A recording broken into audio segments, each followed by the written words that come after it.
O pai de Gabri non baixou do coche. A avoa axudoulles as nenas a sacar a moito do asento de atrás e logo, mantendo a cabeza pola ventá do copiloto, convidou o home a subir e tomar algo fresco antes de volver. Vista as nenas apertas de forte dan uns tempos acompañados de chios de alegría. A avoa agarda sorrindo a que se calme. Colle a maleta de Gabri e soben os 3 pisos.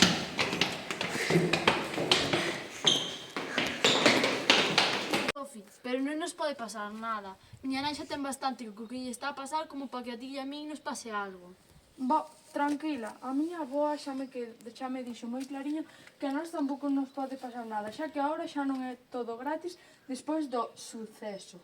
A tua avoa sabe do suceso? Sabe. Nunca falou do tema, pero seguro que o sabe. Que andaredes a gallardar vos as dúas? Nada. Alguén sabe xogar a escoba? As nenas aprenden rápido e a cuarta partida a avoa xa vai perdendo. Silandeira vai saindo a tarde sen que o noten. E cando a avoa bota unha sota pensando que as de bastos, decátanse de que xa case non se ve. Póñense a preparar unha cea rápida na cociña, coa radio de fondo. A avoa non escoita nunca as noticias porque cadran coas horas das comidas. E di que lle van mal para o estómago. Escoitan música, un exitazo de primeiros de século. Di a locutora. Quedades con Britney Spears e o seu xa clásico Baby One More Time. Rosa irmá avoa, as rapazas nin lle soa de nada a canción nin teñen idea de quen rayos era a Britney esa.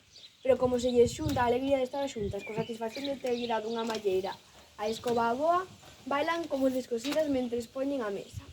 No medio do baile faise a escuridade e a música para.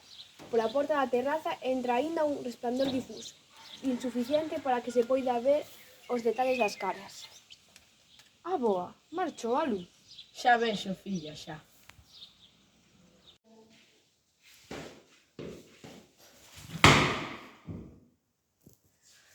Señora Rosa! Está ben? Gabri, chama a ambulancia.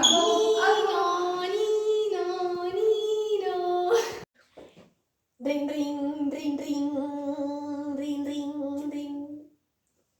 Hola, Rosa, que dache sin luz? Hola, eu son Sofía. Ai, pero xa viste, se me viña a vecina dátate de vostede. Pero sí, a miña avoa quedou sen luz e por eso estaba baixando as escaleiras e escachou a cachola. Ai, que me dice? Menudo disgusto máis grande, miña pobre. E está ben? Sí, agora estamos no hospital, pero está dormindo. É que a chamei porque é que escoitei unhos ruidos moi raros no corredor e pensei que eran vostede máis Gabri. No, Gabri quedou cabeciña, tiña tanto sono. Miña pobre, pois que durma ben. Irei vos visitar algún día destes. Espérate aquí.